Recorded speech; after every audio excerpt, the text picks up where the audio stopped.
So you mentioned the Overton window and how it used to be so much more narrow, in the 70s and the 80s, in the 90s.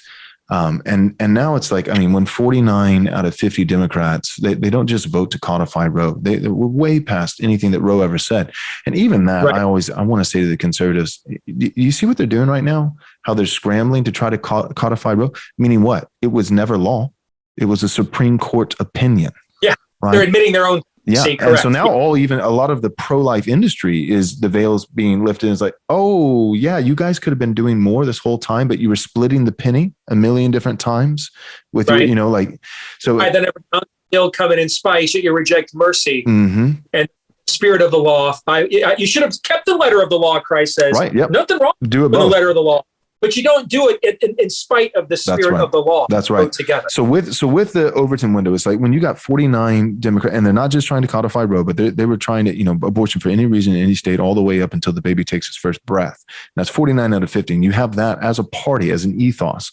And, and then you've got companies like Disney, and Netflix is starting to see, oh, snap, we don't want to be Disney, go woke, go broke, but like you've got this over here.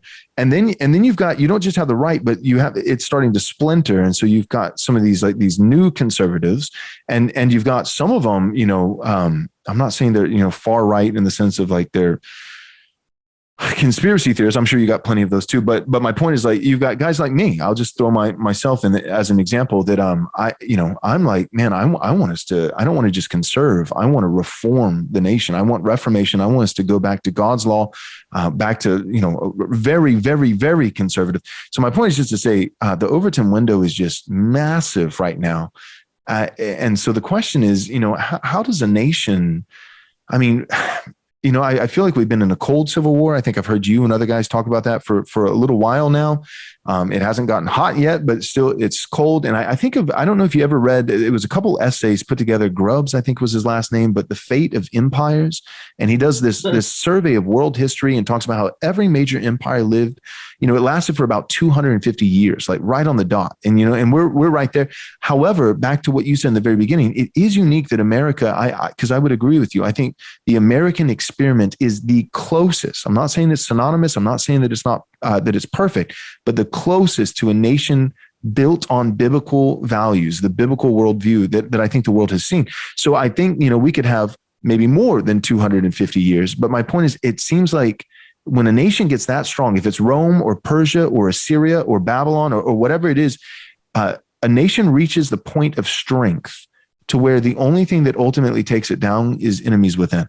It's an implosion of division. The people, there's a decadence that begins. There's a like David, he's older, right? Kings go to war, but I think I'll sit this season out, and it's self-sabotage and it's division within the ranks. And then somebody, when they're weak, then somebody comes in and takes over. And so my question is, are we going to have a civil war? Or are we going to have a peaceful just divide? A bit like that. Something's going to have to happen. This isn't sustainable. Well, I think the setup to your question is spot on, every syllable. I've got good friends in our industry / movement that are advocates of what they call national divorce.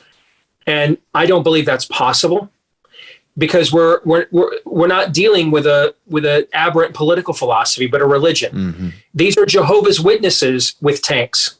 Right.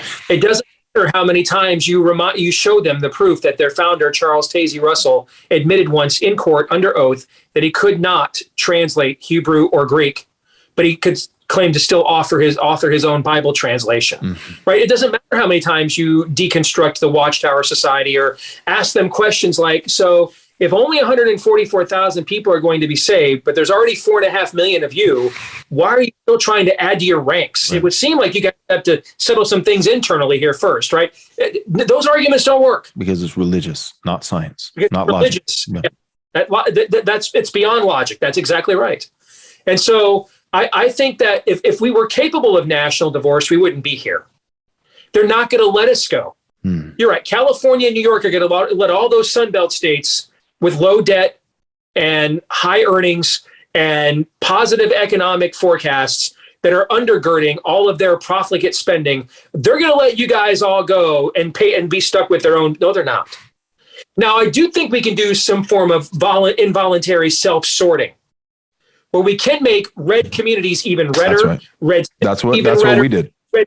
Red states even redder, to the point that the idea that they would even want to move to your state to infiltrate it wouldn't even be contemplated. Okay, I do think we can do that. Like they don't move to West Virginia to infiltrate it. They move to like Texas. Right. Okay, Right. I do think that could happen. All right, but I don't think there'll be any form of formal, peaceful national divorce, even though it's clear these worldviews cannot reconcile.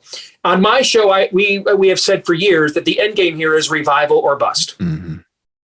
That we will see either another great awakening, like what you saw in the 18th century that gave birth to American liberty and independence in the first place. I prefer the first Great Awakening, just for the record, to the second. That's why I like that words a little bit more. Yeah, go ahead. But you'll either see revival, right, or bust, and bust could look a lot of different ways. It could look like cultural implosion. It could look like foreign invasion. It could look like we just do the slow death by 1,000 cuts like Western Europe, and we just wake up one day and the old Catholic cathedrals are now mosques, and 2% of the population identifies as evangelical, which is what I just described as France. Mm-hmm. Okay, and so, but it's bust nevertheless. It could be a cataclysmic bust. The Visigoths come over the wall one day, or it could just be the slow bleed out like what we've seen in Western Europe. Okay, but it's bust nevertheless, and those I think are the only two options of where we stand right now. Wait. Real quick, before you go, do me a favor. Subscribe to our YouTube channel. Click the bell so you'll be notified with all our new content as it comes out on a daily basis. And if you're willing to support this ministry, you can do so by going to rightresponseministries.com/donate. Thanks so much. God bless.